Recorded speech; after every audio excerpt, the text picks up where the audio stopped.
নমস্কার বন্ধুরা, একটা নতুন ভিডিওর সাথে আপনাদের সকলকে আবারও স্বাগত জানাই আমার চ্যানেলে। বন্ধুরা, আশা করি আপনারা সকলে সুস্থ আছেন, ভালো আছেন। বন্ধুরা, চলছে এখন শ্রাবণ মাস।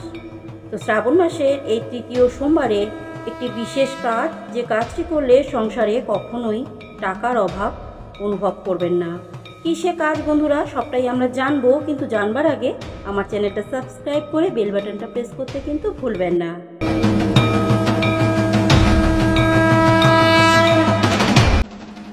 বন্ধুরা, এই মাসে অর্থাৎ এই শ্রাবণ মাসে কোনো ব্যক্তি যদি শিব ঠাকুরের উপবাস রেখে শিবলিঙ্গের পুজো করেন ভগবান শিব, তাহলে তার সমস্ত মনোবাঞ্ছা পূরণ করেন।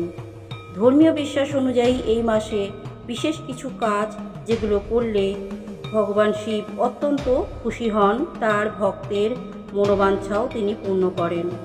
বন্ধুরা, হিন্দু ধর্মে শ্রাবণ মাসকে অত্যন্ত পবিত্র মাস বলে মনে করা হয়। এই মাসে দেবাদিদেব মহাদেবের আরাধনা করলে বাবা ভোলানাথ প্রসন্ন হন এবং ভক্তদের জীবন থেকে সমস্ত রকম ঝামেলা দূরীভূত করেন। এই শ্রাবণ মাসে যে ব্যক্তি প্রতিটি সোমবার উপবাস করে শিবলিঙ্গের পূজা করেন ভগবান শিব তার সমস্ত মনোবাঞ্ছা পূর্ণ করেন। ধর্মীয় বিশ্বাস অনুযায়ী এই মাসে বাড়িতে কিছু গাছ লাগালে ভগবান শিব অত্যন্ত খুশি হন।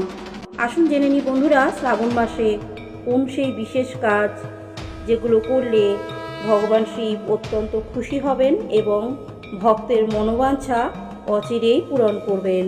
বন্ধুরা, এই শ্রাবণ মাসের তৃতীয় সোমবারে আপনারা ভগবান শিবকে যদি সন্তুষ্ট করতে চান, তাহলে নির্দিষ্ট কয়েকটি গাছ আপনার বাড়িতে অবশ্যই রোপণ করুন। তুলসী গাছকে দেবী লক্ষ্মীর রূপ বলে মনে করা হয়। কথিত আছে যে বাড়িতে তুলসী গাছ লাগালে লক্ষ্মী দেবীর পাশাপাশি ভগবান বিষ্ণুরও আশীর্বাদ পাওয়া যায়। তাই অবশ্যই শ্রাবণ মাসে একটি তুলসী গাছ বাড়িতে লাগাবেন। বন্ধুরা, দ্বিতীয় যে গাছটি আপনারা বাড়িতে রোপণ করে ভগবান শিবকে সন্তুষ্ট করতে পারেন সেটি হলো ডালিম গাছ। এই শ্রাবণ মাসের তৃতীয় সোমবারে বাড়িতে একটি ডালিম গাছ রোপণ করুন। এটি অত্যন্ত শুভ বলে মনে করা হয়।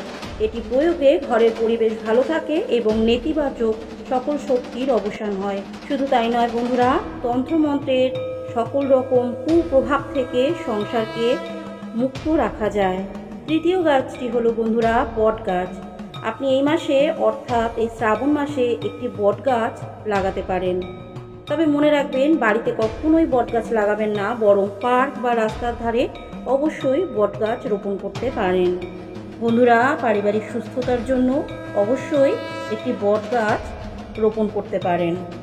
রুদ্রাক্ষকে ভগবান শিবের প্রকৃত রূপ বলে মনে করা হয়। এটি নেতিবাচকতা দূর করে এবং সৌভাগ্যও নিয়ে আসে।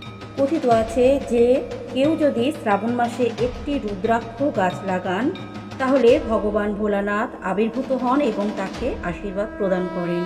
বন্ধুরা, এই শ্রাবণ মাসের তৃতীয় সোমবারে যদি বাড়িতে একটি কেতকী গাছ লাগাতে পারেন, তাহলে অচিরেই ভোলানাথকে সন্তুষ্ট করতে পারবেন এবং ভোলানাথের আশীর্বাদ সর্বদাই আপনার উপর বর্ষণ হবে।